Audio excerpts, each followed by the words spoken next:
Welcome to Just Break Up, the podcast about love, heartbreak, and all the relationship advice you don't want to hear. My name is Sierra DeMulder. And I'm Sam Blackwell. And today we're going to answer a letter from somebody who is feeling burnt out and unsupported. But before we begin, we just want to give you our Surgeon General's warning, which is that Sierra and I are not licensed mental health practitioners. Not at all. And we are not professionals, and we are not like career advice, givers. Yeah, or like financial advice people. No. No, we do give advice, but not professionally is what we're trying to say. Yeah. We're not your high school guidance counselors is what I'm trying to say. They knew less than we do. I'll tell you that right now. That person did not tell me anything helpful. No, no offense to that person, but we're also talking about the early 2000s, late 90s, Things that were was weird. Yeah. You know what I mean? Like, all right, here we go. George W. Bush. Remember that? Remember that? All right, here we go. Our letter is from Lost and Resentful, whose pronouns are he, him, and they, them, who is writing to us from our shared capitalistic hellscape of the USA. Dear Sam and Sierra, I'm a 25-year-old genderqueer guy, he, they, who recently quit my job and is slowly running out of money and my 3-month supply of antidepressants. My job was solid with good benefits, but it was corporate and killing my soul. I had a pretty intense mental breakdown and had to start taking antidepressants. I feel so burnt out, and my anxiety around money makes it hard to recuperate. My partner had an injury and went on short-term disability last year. He's been mostly out of work for more than a year, and I stayed longer in my soul-crushing job than I would have to make sure he had health insurance. We both struggle with mental health issues.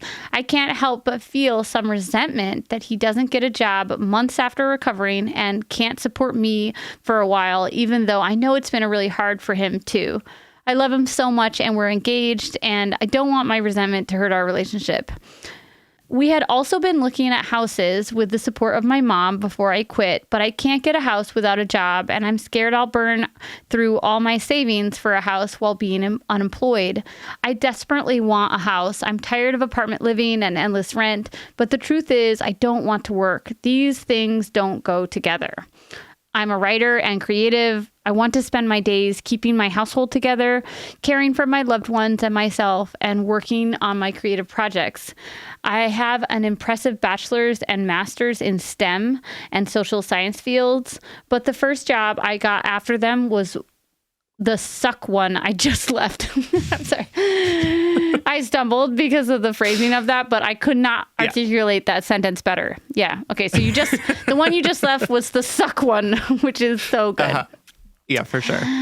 I feel like I spent all this time working on my degrees and trying to follow the paths of my parents, only to find out I can't do it. I hate working 9 to 5, or maybe I only hated that job. It's hard to tell, but I desperately need another job, except I don't want one. I recognize I'm very financially privileged to have all these options to get through college without debt, and that makes me feel worse about failing at unemployment. How do I get a job that doesn't kill my soul? How do I find a job that doesn't kill my soul? How do I accept working a full-time job for shelter and rent, limiting my creative work? I'm trying to make money for my writing, but it's just not enough, and I need health insurance for my meds. How do I not resent my partner for not being able to financially support me as I recover from burnout in part from supporting him through his struggles? He's trying and already feels like a burden, but I still wish he could just get a job for a while so I can figure things out, but I can't rely on that. I love him and I don't know what to do. What do I do? Thanks for hearing me. I really appreciate your podcast. Oh, Lost. I am so grateful that you wrote into us and asked us this question. I think that probably a lot of people are going to resonate with how you're feeling about the workforce as it exists today. I think that this feeling that you have of burnout from working a job that was soul sucking, and the reality of how we have to work in order to get food and shelter and healthcare and all of the things that we need to survive, is shitty. Depressing. It's a really, absolutely right. And I think that the burnout that you're experiencing is really real and yours. And also, I think a lot of people are feeling burnt out by all of the things that we are currently dealing with. So I really appreciate that you are reaching out to us in your burnout and that you're trusting us to hold how complicated this situation is for you, and to help kind of see that this is really true, and to collectively decide how we want to move forward, knowing that, right? Like, this is kind of the only option we have right now. And I think I was really just drawn to this letter and really wanted to answer it, partially because I think it's important for us to talk about, and partially because I really want to normalize the idea that we're not doing well, right? And that it's okay for us to name that and hold it. And it's also okay for us to make decisions in the reality of that, right? Like, I think that for many of us, there's this idea that we should love our jobs. There's this idea that like we should never morally compromise ourselves and take jobs that we don't want, or that burn us out, or ask us to do things that we don't want to do, as if it's possible to find a job that doesn't ask for that, right? Or that we should somehow be able to just pursue our creative projects, and if we don't, then we're somehow less of a writer, less of an artist, somebody who, doesn't care about their art, right? And that is so that's so challenging, given the reality of many of us have to work to live, right? Like, many of us have to do things that we don't want to have to do in order to feed ourselves and our families and get healthcare for our partners who have been injured, right? Like, that's so real. So, thank you for writing to us. We're going to get into some more advice, some more truth telling, I'll say, after the break. All right, my darlings, welcome back. And to our letter writer, you are in some good company right now. Some anxious, confused, and really betrayed company. Like, I feel betrayed by our America's relationship to work and the economy, and what our grandparents and our great grandparents were building or working towards, or the means at which they could get by are inaccessible to us now. The way that education has blown up in cost, the way that housing has blown up in its cost, the way the our healthcare system is uniquely tied to our ability to be workers. Like, that feels so confusing. And I'm not being very eloquent right now because I feel flustered at how unfair everything is. It's unfair that we're working more hours, we're getting more educated, we are putting ourselves into the workforce more and earlier than any of our ancestors. And also, we're not able to provide for ourselves. We're not able to buy houses or take care of our medical needs without feeling like going into extreme debt for all of these things. Anyway, I won't continue because I have made my very vague points. But what I want to say is that you aren't unique in this, and you are definitely not a failure in this. You are playing a game, a capitalistic game that you are never meant to win. The playing of it is what keeps us stuck in it, right? You didn't fail at being employed. This one shitty job was really shitty, right? You didn't fail at being a worker in this fucked up system. This fucked up system showed you a particularly ugly side of itself. And I think I also I want to speak to the time we are in, 2024, 4 years post the start of the pandemic. And that really uprooted a lot of our understandings about work and workloads and commuting, you know what I mean? And that was a really stressful, really scary, really hard time for most of us, right? And also it disrupted the pattern of getting up, going to the work in the normal way. And I know many people in my community or whatever that sort of said that they can't go back to normal. You know, they can go back to work, but they feel differently about spending all of their time churning against this capitalistic machine to make money just so they can barely scrape by and barely put food on the table and barely afford rent and barely afford healthcare.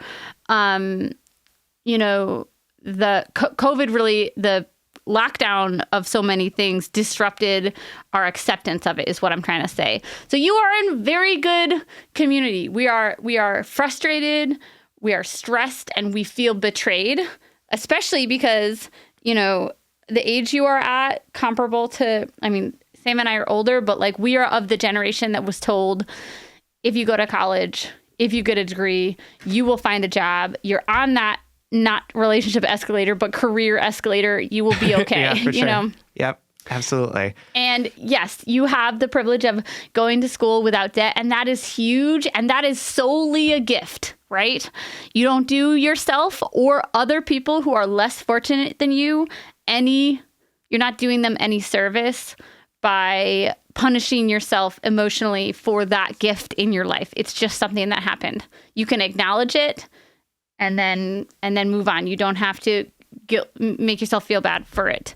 But I want to say, just reiterating, you didn't fail at being employed. You didn't fail at being a worker. Similarly to when people write us and say, oh my God, my boyfriend cheated on me. I can't believe I trusted him. How am I ever going to trust anyone again? My trust is broken. My ability to trust is broken. Trusting that cheater isn't what hurt you. The cheater hurt you. The person who broke the whatever guidance of your relationship broke, you know, whatever. In this situation, you are a part of a capitalistic machine, yes. And in the same moment, in the same breath, you being a worker, you didn't fail at being a worker.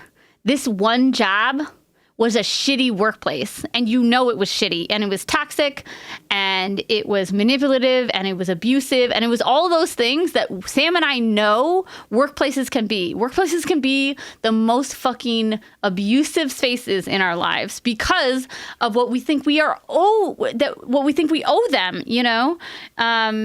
I remember one of the very first pieces of advice my dad gave me was like, well, you know, just work harder. Don't quit your job. You owe it to them to finish, you know, you owe it to them to finish your work time there or whatever, you know. And that's, I remember. Strong disagree, Dad. Yeah, strong disagree. But I had to unlearn that because he had been taught by his father that being a good worker or that you owed something to your employer other than your fucking labor. Absolutely. Yes.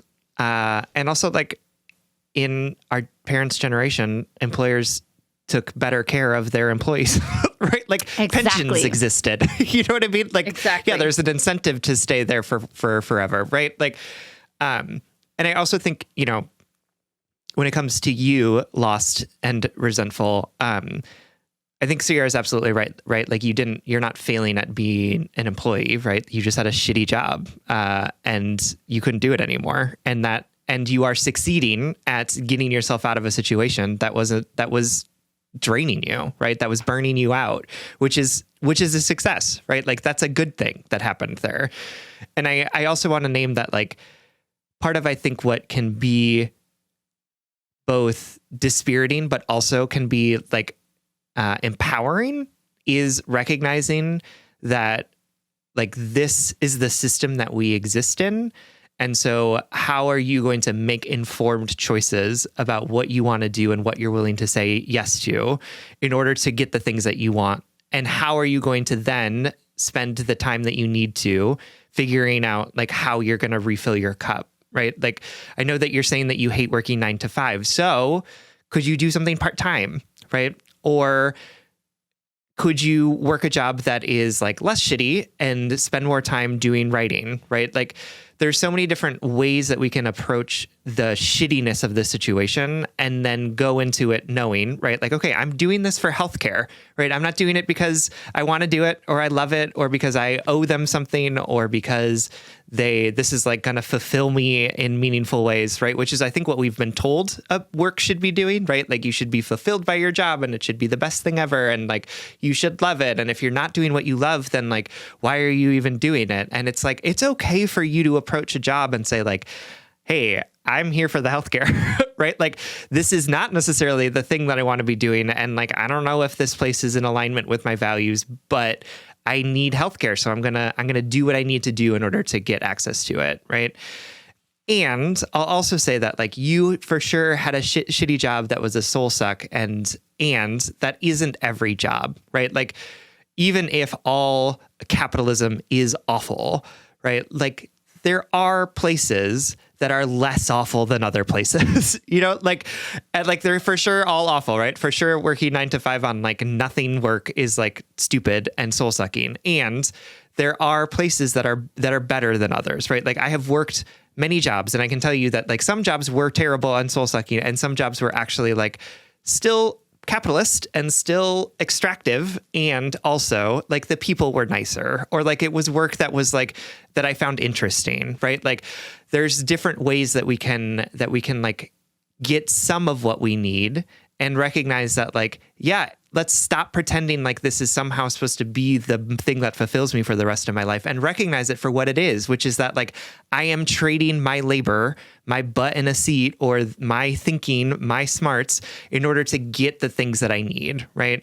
And it's a transactional relationship. It's not a familial one. It's not a friend one. It's not like a meaningful one. It is like, how do we recognize that this is the system that exists and not pretend like it's anything else, so that we can, for our own sanity, right? Like, to a certain extent, you kind of have to, or at least for me, this is what I found to be helpful, is being like, yeah, absolutely, I'm working a job. That's all it is. That is all I need to do. I will do the things that I need to do in order to get the things that I need from this job.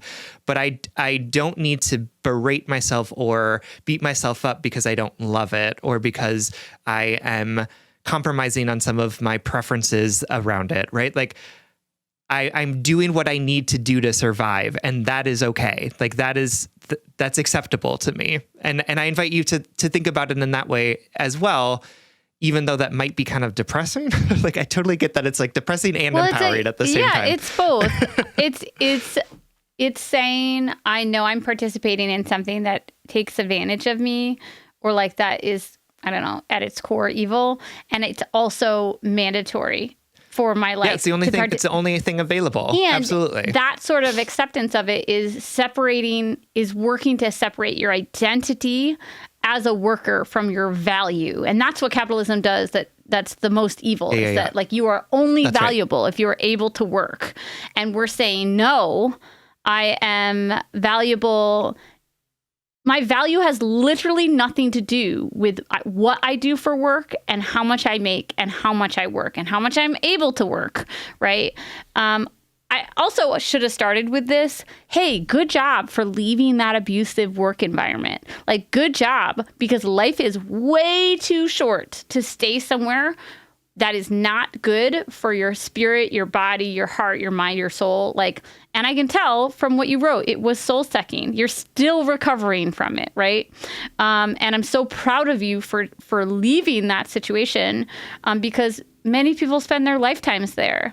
And then all of a sudden they realize that they didn't dig their hands into the things that make them feel truly fulfilled. Like you said, you know, supporting your community, taking care of yourself and your household, doing your craft. And again, I get it. It's complicated, like Sam said, but I'm proud of you for recognizing that you needed out of there. I want to add, like what Sam said, that was one job. It's not all jobs. and this is you're going to be in a bad job again. You're going to have a shitty supervisor again, or you're not going to like the hours or whatever. We won't ever like everything about a job, and we will rarely be wholly fulfilled by it. And if you don't want to work, that's okay. You can say to yourself, to your soul, and to anybody who you want to tell it to, I don't really want to work. I'm doing this so that I have healthcare right now until I find the next thing. My wife, I started a new job. We just did a year anniversary, like it's been a year. It's a weird way to say that, but my wife started a new job just over a year ago. There we go. And I want to say to you that I'm so impressed by this job. I won't say the organization just for privacy, but I'm so impressed and inspired by this organization because everything I see or hear from my wife has been, not only is it a 180 from her last job, this organization, from everything she has experienced so far in this 1 year, really cares about its employees and really cares about doing their work in the best and most effective and accountable way. And I can't really get into the details just to spare my wife and the organization some privacy, but I want to say that one shitty job of yours is one in millions of jobs. And guess what? A lot of them are going to be a little soul-sucking because the idea that we have to work to take care of ourselves and work to provide for ourselves is at odds with the idea that we all have inherent value as people and not as workers. It's at odds with that. So it's never going to feel wholly good.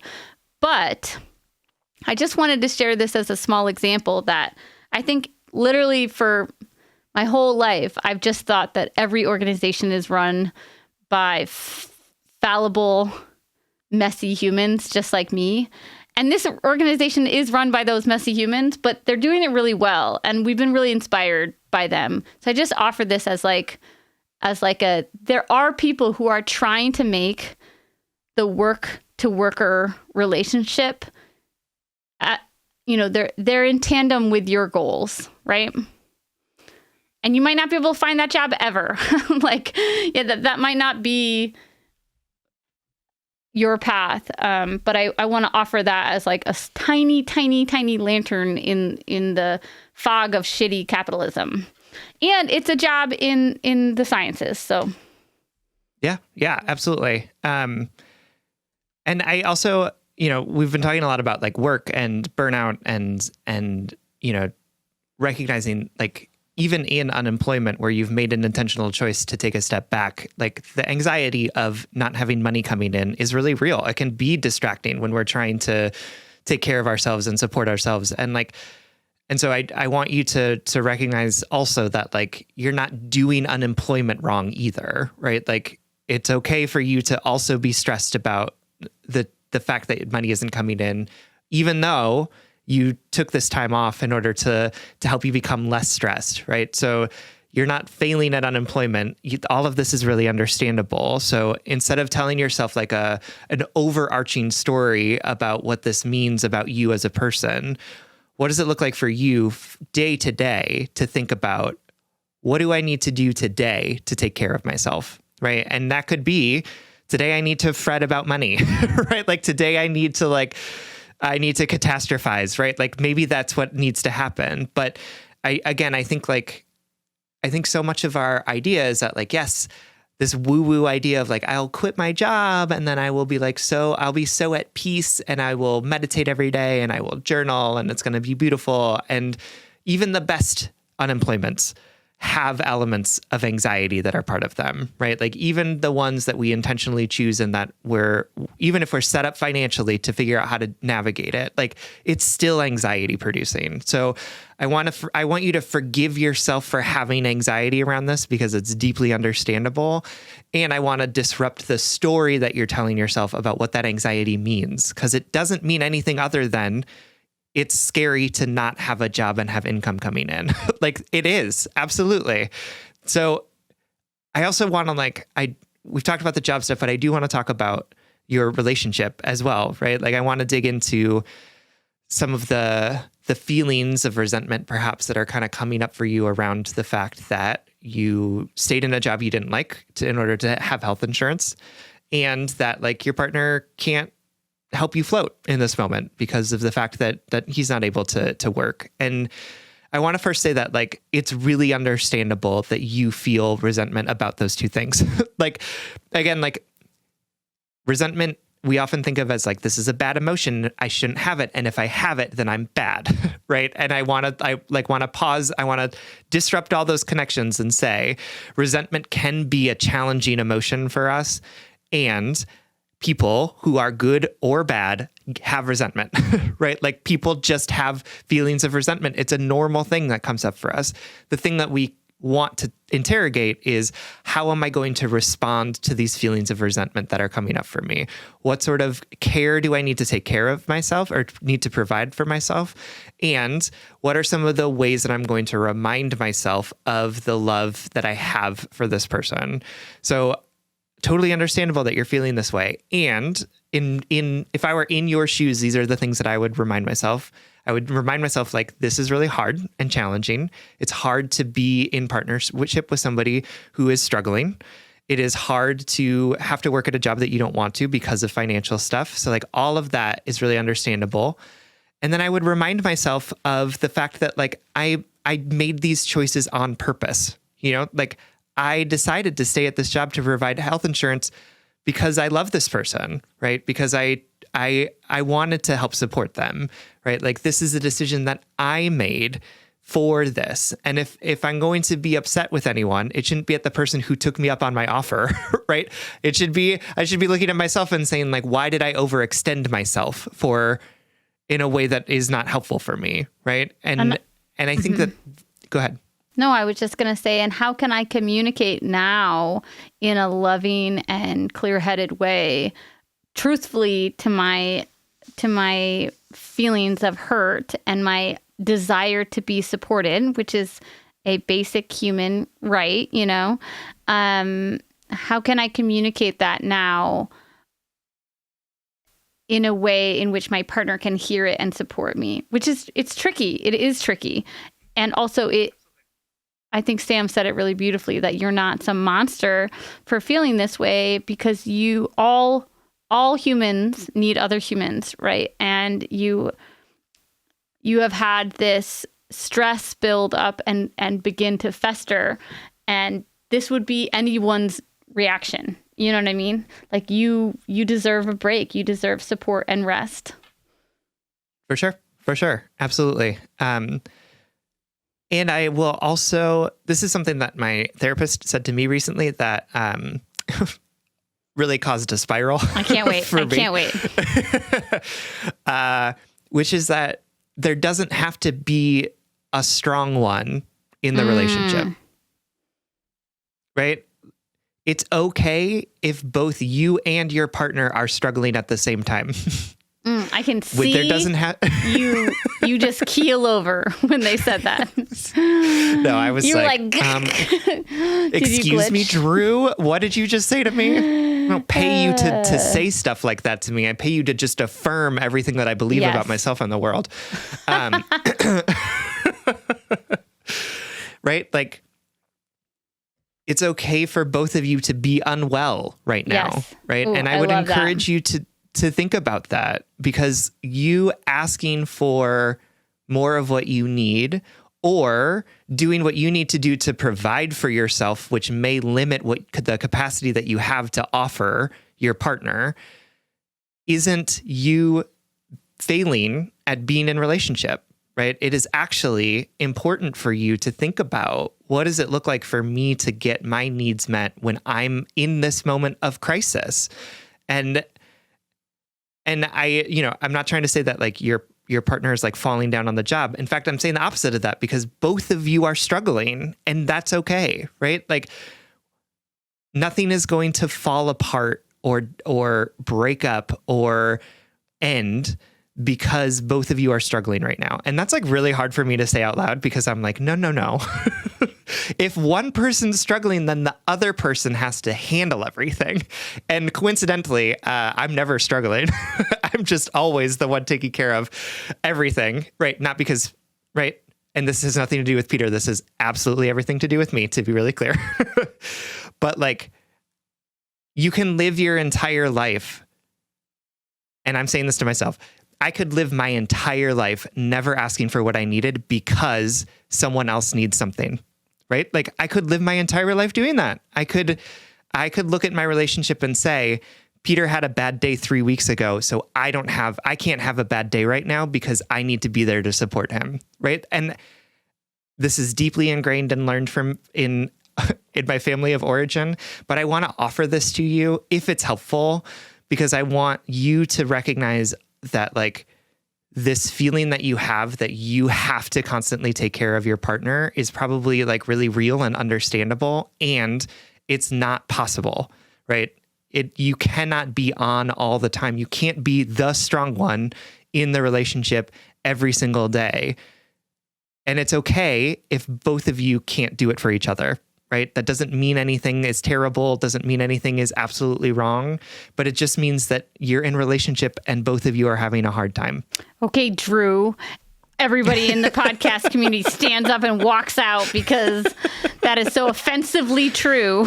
I hated it. Shout out to Drew, Sam's therapist. It's fine. He made a little joke afterwards, which was good because otherwise I was like about ready to like have a fit. That is so cute. He's really come to terms that I will just trauma laugh all the time throughout all of our sessions. So he wants, yeah, cute. Yeah, so we love you and you don't have to be the strong one. You can be strong and ask for support. You can be vulnerable, and invite your partner in on this journey. And fuck working. And also, that wasn't your experience of working isn't the entirety of working. And fuck working at the same time. All right. It's all complicated. Yep. All right, my darling. We love you and we hope this helps. Okay, it's Friday, so we are going to give you a blind date. Every Friday, we like to set you up with something that we love, that we want to send you home with. And this week, we are setting you up with a board game called Wormspan. This is, I think I shouted out, or I did a blind date for Wingspan. Cute. Maybe a few years ago, which is a board game where you like create habitats for birds. This is a very similar game, but instead of birds, it's dragons, which is super fun. Cute. You are part of like a dragons guild, and you go into caves and you excavate them, and then you invite dragons to like come live in your caves. And it's a great game. It's super fun. It's really cute. The actual like renderings of the dragons, because there's like a bunch of cards with different types of dragons, are like both cute and beautiful and like ferocious. It's great. And it's one of my favorite games. Wingspan is, and then also this new version of it is one of my favorite, partially because you're just kind of like doing your own thing. Like you're not like fucking other people over. You're not like causing harm. You're just like trying to invite dragons to come live in the cave with you, which I think is just really lovely and wonderful. Right? Like obviously it's competitive because you can like win and you get points for things, but I just really appreciate it as like a very beautiful kind of like peaceful game that is just really fun to play, because it's also fun to be like, oh my God, look at this like Hungarian Ridgeback that I got or whatever. That's a Harry Potter reference. I don't know what the actual names are. Like, look at this golden Lund dragon that I have, right? Like, it's fun. So check it out. It's called Wormspan, worm with a Y, not an O. Okay. Yeah. So Wormspan. That's a very important. Absolutely. Yes. You can get them wherever you get games. Awesome. I got mine at my local game store. All right, everyone. Thank you so much for listening. If you would like to If you would like more content from us, or if you would like access to our monthly office hours, you can support us on Patreon. If you support us on Patreon for as little as $5 a month, you'll get an additional bonus weekly episode. That's patreon.com/justbreakuppod. You can slide into our DMs, send us your favorite relationship memes, but most importantly, you can submit your questions about all matters of the heart at justbreakuppod.com, which is also where you can find our merchandise. Please remember to like, follow, subscribe, give us a 5-star rating and review. This literally keeps our mics on and helps us reach more brokenhearted souls who need two random strangers giving them relationship advice. Just Break Up is a production of Duvid Media, original music recording, editing, producing, all magical things by our good friend Spencer Worth Davis. Make sure to check out his podcast and his music. And remember, it feels hard because it is hard, but that doesn't mean you are doing anything wrong. You are taking care of yourself. You are doing the best that you can with the knowledge and experience that you can in this moment, in this very fucked up system that requires us to participate in order to survive. You are still capable of taking care of yourself and learning and growing and trying again. And if all else fails, just break up.